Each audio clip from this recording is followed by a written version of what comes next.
Hi friends, we are the Harts. We are explaining to you some of the great places we go in Israel. We're calling this our tips and tricks. I don't know where you got tricks, but... I don't know if I've given even one trick. Tips and trade. No, I don't know what we call it, but just some great things that we do on this tour. We would love for you to join us. If you're not going, maybe you would prayerfully consider going, and you can find all the information on our website, levitt.com.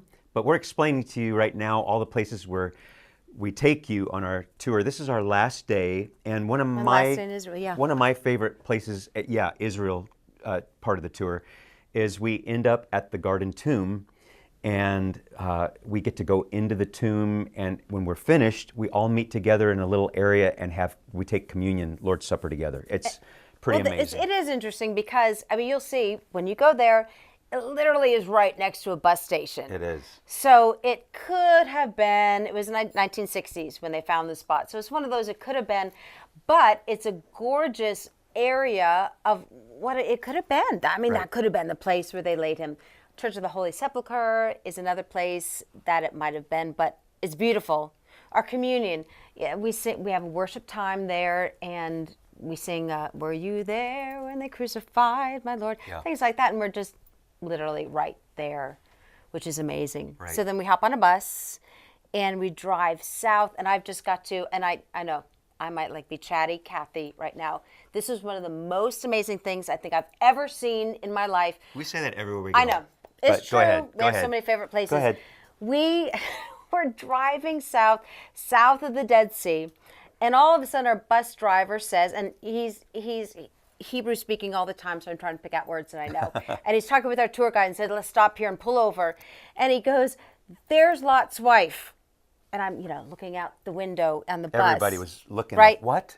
And there she was. I mean, this literally, and I might have to see if I can put the picture up so you can see this. Literally a ginormous, looks like a statue of a woman. Doesn't look like she's wearing a blue robe and a veil. And you see her looking back, and it's huge. And here are all these mountains around this Lot's wife that are limestone. All of a sudden, in the middle of this, across from Sodom and Gomorrah, there's this humongous mountain that's all salt. Natural. Salt. Yeah. So, we touch rock that is from ancient times.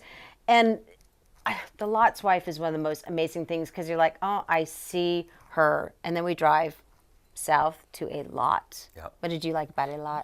Well, I want to say something too. On our drive to that place, there are groves of palm trees everywhere we go. And I didn't realize the significance of palm trees. First of all, the fruit is date, which is really, really good. Date palms. But I always love Palm Sunday when, we have the children bringing the palm branches down the aisle on Palm Sunday. But there are palm trees everywhere you go in Israel. In the desert. Yeah. Desert. I mean, really, seriously, the desert is blooming. It is. It's scripture, and we get to see that. Okay, Prophecy. So we get to Eilat. And I'm going to jump in. I had no idea we were going to do this. I really didn't.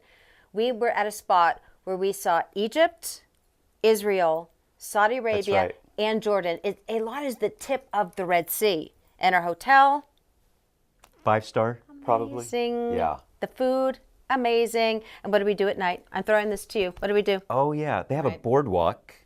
And we were exhausted from the day. I mean, we started out at the Garden Tomb, and it's a long day. It's a good day. And so much to take in and all of that. But we had to walk the boardwalk because we were right on the Red Sea. Right, and you can't see it. So all the hotels are lined up right there, and our bus pulled up. We got out of the hotel.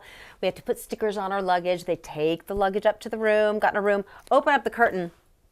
There was the Red Sea. Yeah. Unbelievable. But we walked out of our hotel. I always do that. We're walking. Walked out of our hotel. Try it without your hands. Well, I'm going to do this. We walked out of our hotel, and we held hands, right? Yeah, we did. Hands. Always. It can be romantic. Israel can be romantic. And we walked this boardwalk area that looked like the French Riviera.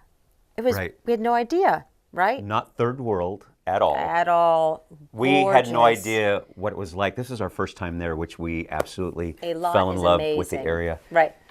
We didn't get to swim. I have a lot of swimming I need to do back when we get back to Israel. Yeah. But Eilat's fantastic. You have just got to go. And if you can't go, send someone. Send your pastor. Send your kids, your grandkids. Send someone to Israel. Make it a family reunion. How about that? Oh, that's a good idea. Yeah. We should do that. Thanks for listening to us. Tips and tricks. Tips and tips about Israel. Yeah. Go with us.